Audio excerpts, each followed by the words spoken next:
All right, so today we're going to be talking about ratification of the new government that the founding fathers had come up with.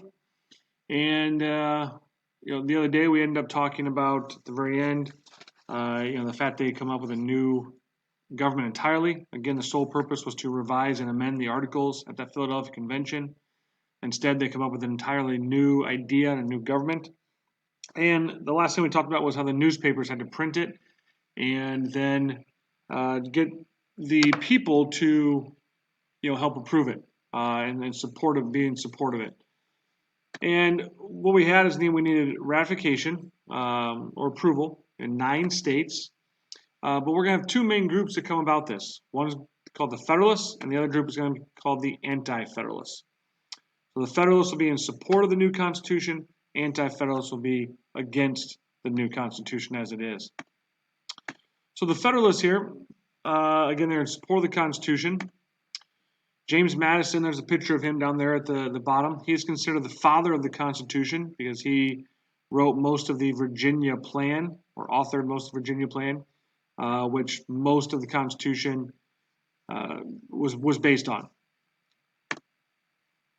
So the Federalist Papers were 85 essays written in support of the Constitution, and they were in New York. And what happened here was the Anti-Federalists started writing some papers, some articles in the newspaper that is against the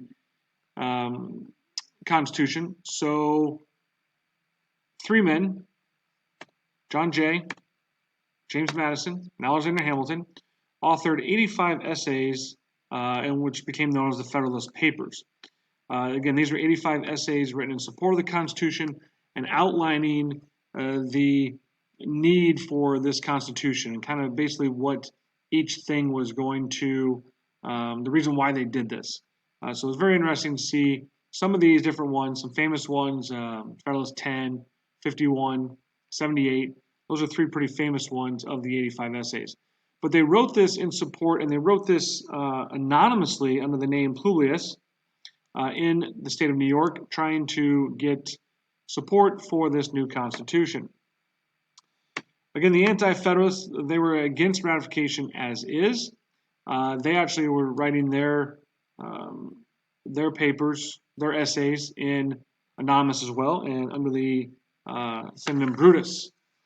And they were against ratification for 2 reasons, 2 main reasons. One, too much power in the central government. We've talked a lot about that. The colonists at that time did not want power in central government. That's why they had Articles of Confederation, where they gave more states the power. And they felt that the new Constitution had too much power given to the central government. And the second one, there was no Bill of Rights. There was basically no way to have these unalienable rights that they thought they should have. And again, some things that they felt they did not have with the government in Great Britain. The idea of freedom of speech or the freedom of religion, just to name a couple here. So they felt they needed a Bill of Rights to protect the human rights that they felt they had.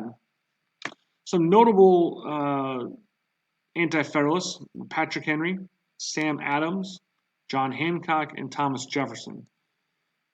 Sam Adams is a very interesting person, I think. He did not get a lot of the attention during this time period, but he was a main person behind the scenes in trying to, kind of lead the revolution and trying to the Declaration of Independence. And he's always been a fascinating character to me. I think he doesn't get as much notoriety as many others probably do. So they go back and forth. They're trying to decide, Federalist, Anti-Federalist, who's in support, who's not in support. And then basically they came down to the Federalists promised to add a Bill of Rights. They didn't think it was needed. In much of their Federalist papers, they said that it's not needed because the Constitution doesn't say that we're taking these powers against you and that we're taking these freedoms away from you. So therefore, they didn't think that they needed it. But I think it's amazing. The Anti-Federalists said, yes, we might think that now, but in the future, that may be looked at a different way. So that's why they wanted to add a Bill of Rights to guarantee those rights for future generations. So the Federalists promised to add a Bill of Rights if the Anti-Federalists would pass it. or recommend passing it. And the first state to pass this was Delaware. Ninth state was New Hampshire. Again, they only needed nine states, but New Hampshire, they wanted them all to kind of be unanimous. It was not easy. You'd see that there was some states, it was a very, very close vote. The Constitution is therefore passed after the ninth state. It goes into effect March 4th of 1789. George Washington takes office April 30th, a month and a half later.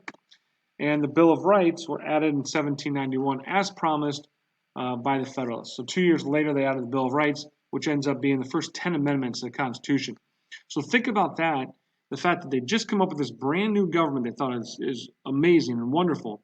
And the first thing, or one of the first things they do is they have to change it, and they have to add things that were not in there. And that's what the Bill of Rights is. So I think that's pretty remarkable that they had the foresight to understand that and to change things when they could, and also the fact that it's a living, breathing document, and the fact that they want to be that way. They want to be able to be changed. So that's why they had the amendments added, and they made it not easy, but easier than the Articles of Confederation to amend this Constitution. So that is the ratification process here for the Constitution. Federalists, anti-Federalists. Those are pretty big things. You know, John Jay, Alexander Hamilton, James Madison, pretty noteworthy figures there with the Federalist Papers, 85 essays. And then tomorrow we will end up looking into one or two of the Federalist Papers a little bit deeper and kind of get their understanding of it.